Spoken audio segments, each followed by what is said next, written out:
কিছুদিন ধরেই কিন্তু সমস্ত জায়গাতেই কিন্তু প্রধানমন্ত্রীর যে ঘরের যে লিস্ট সেই লিস্ট কিন্তু বেরিয়ে এসছে এবং এলাকায় এলাকায় কিন্তু সার্ভে শুরু হয়ে গেছে এবং অনেকের এমন পরিবার রয়েছে যারা কিন্তু নাম দিয়েছিল কিন্তু তাদের নাম আসেনি বা তা জানেই না যে তাদের নাম এসছে কিনা এবং তাদের কাছে কিন্তু সার্ভেও আসেনি। তো তারা কি করে আপনাদের যে নাম সেই নামটা আবার নথিভুক্ত করবেন বা আপনারা কি করে দরখাস্ত করবেন নতুন করে ঘর পাওয়ার জন্য, যাদের ঘর পুরোপুরি নষ্ট হয়ে গেছে বা মাটির ঘর রয়েছে বা কোনো কারণে ক্ষতিগ্রস্ত হয়ে গেছে সেই ঘরটা, তো সেই ঘরের পরিবর্তে কি করে আপনারা যে প্রধানমন্ত্রী যে আবাস যোজনার থেকে যে ঘরের টাকা দেওয়া হয় সেই টাকা পাবেন এবং নতুন করে একটা ঘর তৈরি করবেন, তার জন্য যে একটা ফরম্যাট রয়েছে চিঠির, সেই চিঠিটা আপনারা কি করে ফিল আপ করবেন সেটা ডিটেলস কিন্তু এই ভিডিওতে জানিয়ে দেবো। তো সবার আগে আপনাদেরকে দেখতে হবে যে আপনাদের নাম রয়েছে কিনা লিস্টে। তো লিস্টে কী করে নাম দেখে সেটা যদি না জানেন অবশ্যই নিচে কমেন্ট বক্সে কমেন্ট করবেন।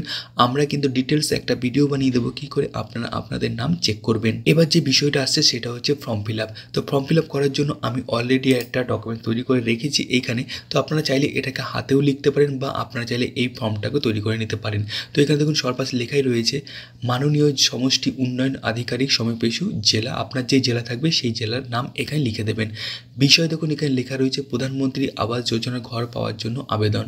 তো অবশ্যই আপনারা এটা ঠিক করে নেবেন এবং এখানে দেখুন লেখা রয়েছে মাননীয় মহাশয় আমার নাম, আপনার যে নাম থাকবে সেই নাম দেবেন এইখানে, পিতা বা স্বামীর নাম যেটা থাকবে সেটা আপনি এখানে দেবেন, আপনার যে গ্রামের নাম রয়েছে সেটা আপনি এইখানে দেবেন, পোস্ট অফিসের নাম যেটা থাকবে সেটা আপনি এইখানে দেবেন, জেলার নাম দেবেন, পিনকোড দেবেন এবং আপনি এখানকার বাসিন্দা স্থায়ী বাসিন্দা সেটা আপনি লিখে দেবেন এইখানে। এরপর দেখুন আমি এখানে লিখে দিয়েছি আমি অত্যন্ত দরিদ্র মানুষ, দীর্ঘদিন ধরে আমি মাটির বাড়িতেই বসবাস করছি, আমি প্রধানমন্ত্রী আবাস যোজনার ঘর পেতে চাই, কোনো অজানা কারণে আমি এই সুবিধা থেকে বঞ্চিত হয়েছি, তাই আপনাদের কাছে অনুরোধ যদি আপনারা তদন্ত করে আমাকে একটি ঘর পাইয়ে দেওয়ার ব্যবস্থা করেন তাহলে আমি চিরকৃতজ্ঞ থাকব।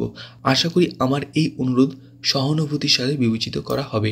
এখানে আপনার নাম দিয়ে দেবেন এবং কবে দিচ্ছেন সেই তারিখটা এখানে দিয়ে দেবেন এবং এই ফর্মটা কিন্তু আপনারা কি বিডিও অফিসে জমা দেবেন।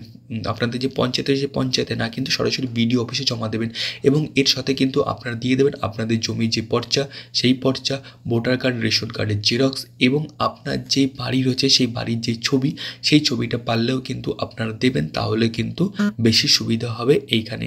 তো এই হচ্ছে আজকের মূল বিষয়। তো আশা করছি ভিডিওটা আজকে আপনাদের জন্য খুব হেল্পফুল হবে। ভিডিও যদি ভালো লেগে থাকে অবশ্যই ভিডিও লাইক করে দেবেন, শেয়ার করে দেবেন, চ্যানেল নতুন হয়ে থাকলে অবশ্যই চ্যানেলটিকে সাবস্ক্রাইব করে নেবেন। ওকে, খুব ভালো থাকবেন, সুস্থ থাকবেন। থ্যাংক ইউ অ্যান্ড জয় হিন্দ।